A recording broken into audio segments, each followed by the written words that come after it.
ಅಧ್ಯಕ್ಷರೇ, ಸಂತಾಪ ಸೂಚನಾ ಸಭೆಯ ಈ ಒಂದು ನಿರ್ಣಯದಲ್ಲಿ ಸನ್ಮಾನ್ಯ ಶ್ರೀನಿವಾಸ್ ಪ್ರಸಾದ್ ಅವರು ನಮ್ಮ ಜಿಲ್ಲೆಯವರು ಅಧ್ಯಕ್ಷರೇ, ನಮ್ಮಂತ ಯುವ ರಾಜಕಾರಣಿಗಳಿಗೆ ಮಾರ್ಗದರ್ಶಕರಾಗಿದ್ದಂಥವ್ರು. ಅವರಿಗೆ ಸ್ವಾಭಿಮಾನಿ ಅಥವಾ ಹಠವಾದಿ ಎನ್ನುವಂಥ ಹೆಸರು ಸಾರ್ವಜನಿಕರು ನೀಡಿದ್ದು ಅನ್ನೋದು ಒಂದು ವಿಶೇಷ ಅಧ್ಯಕ್ಷರೇ. ಅವರು ಮೈಸೂರಿನಲ್ಲಿ ಮೈಸೂರು ವಿಳ್ಳೆದೆಲೆ ಅನ್ನೋದು ಬಹಳ ವಿಶೇಷ. ಆ ವಿಳ್ಳೆದೆಲೆ ಮಾರುವವರು ಅಥವಾ ಬೆಳೆಯುವವರಿಗೆ ಜಾಗ ಕೊಡಬೇಕು ಅಂತ ಹೋರಾಟ ಮಾಡಿದ ಮೊದಲಿಗರು ಅಂತ ಹೇಳಿದ್ರೆ ಸನ್ಮಾನ್ಯ ಶ್ರೀನಿವಾಸ್ ಪ್ರಸಾದ್ ಅವರು ಅಧ್ಯಕ್ಷರೇ. ಹಾಗಾಗಿ ಇವತ್ತು ಮೈಸೂರಲ್ಲಿ 5 ಕುಂಟೆ ಜಮೀನನ್ನು ಕೊಡಬೇಕು ಅನ್ನೋದು ಒಂದು ನಿರ್ಣಯ ಆಗಿದೆ.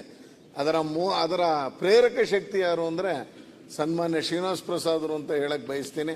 ಹಾಗೆ ಶ್ರೀಯುತ ವಾಸು ಅವರು ಅಧ್ಯಕ್ಷರೇ, ಶೈಕ್ಷಣಿಕ ಕ್ಷೇತ್ರದಲ್ಲಿ ಶಿಕ್ಷಣ ಕ್ಷೇತ್ರದಲ್ಲಿ ಅವ್ರದೇ ಆದಂಥ ವಿದ್ಯಾವಿಕಾಸ ಸಂಸ್ಥೆಯನ್ನು ತೆರೆದು ಇವತ್ತು ವಿದ್ಯಾರ್ಥಿಗಳಿಗೆ, ವಿಶೇಷವಾಗಿ ಬಡ ವಿದ್ಯಾರ್ಥಿಗಳು ಯಾರು ಹೋದರೆ ಅವರಿಗೆ ಆ ಹಾಸ್ಟೆಲನ್ನು ಕೊಟ್ಟು ಒಂದಷ್ಟು ಫೀಸಲ್ಲಿ ಕನ್ಸೆಷನ್ನು ಕೊಡ್ತಾ ಇದ್ದಂಥ ವ್ಯಕ್ತಿ ಅಂದರೆ ಶ್ರೀಯುತ ವಾಸು ಅವರು.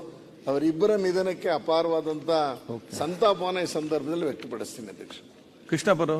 ಅಧ್ಯಕ್ಷರೇ, ಸಂತಾಪ ಸೂಚನಾ ಸಭೆಯ ಈ ಒಂದು ನಿರ್ಣಯದಲ್ಲಿ ಸನ್ಮಾನ್ಯ ಶ್ರೀನಿವಾಸ್ ಪ್ರಸಾದ್ ಅವರು ನಮ್ಮ ಜಿಲ್ಲೆಯವರು ಅಧ್ಯಕ್ಷರೇ, ನಮ್ಮಂತ ಯುವ ರಾಜಕಾರಣಿಗಳಿಗೆ ಮಾರ್ಗದರ್ಶಕರಾಗಿದ್ದಂಥವ್ರು.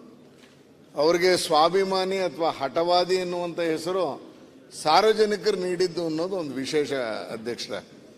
ಅವರು ಮೈಸೂರಿನಲ್ಲಿ ಮೈಸೂರು ವಿಳ್ಳೆದೆಲೆ ಅನ್ನೋದು ಬಹಳ ವಿಶೇಷ. ಆ ವಿಳ್ಳೆದೆಲೆ ಮಾರುವವರು ಅಥವಾ ಬೆಳೆಯುವವರಿಗೆ ಜಾಗ ಕೊಡಬೇಕು ಅಂತ ಹೋರಾಟ ಮಾಡಿದ ಮೊದಲಿಗರು ಅಂತ ಹೇಳಿದ್ರೆ ಸನ್ಮಾನ್ಯ ಶ್ರೀನಿವಾಸ್ ಪ್ರಸಾದ್ ಅವರು ಅಧ್ಯಕ್ಷರೇ. ಹಾಗಾಗಿ ಇವತ್ತು ಮೈಸೂರಲ್ಲಿ 5 ಕುಂಟೆ ಜಮೀನನ್ನು ಕೊಡಬೇಕು ಅನ್ನೋದು ಒಂದು ನಿರ್ಣಯ ಆಗಿದೆ. ಅದರ ಪ್ರೇರಕ ಶಕ್ತಿ ಯಾರು ಅಂದರೆ ಸನ್ಮಾನ್ಯ ಶ್ರೀನಿವಾಸ್ ಪ್ರಸಾದ್ ಅವರು ಅಂತ ಹೇಳಕ್ ಬಯಸ್ತೀನಿ.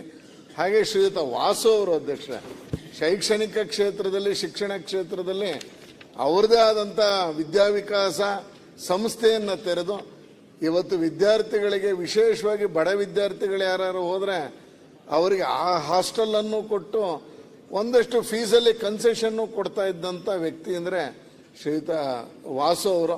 ಅವರಿಬ್ಬರ ನಿಧನಕ್ಕೆ ಅಪಾರವಾದಂಥ ಸಂತಾಪವನ್ನು ಈ ಸಂದರ್ಭದಲ್ಲಿ ವ್ಯಕ್ತಪಡಿಸ್ತೀನಿ ಅಧ್ಯಕ್ಷ. ಕೃಷ್ಣಪ್ಪರು.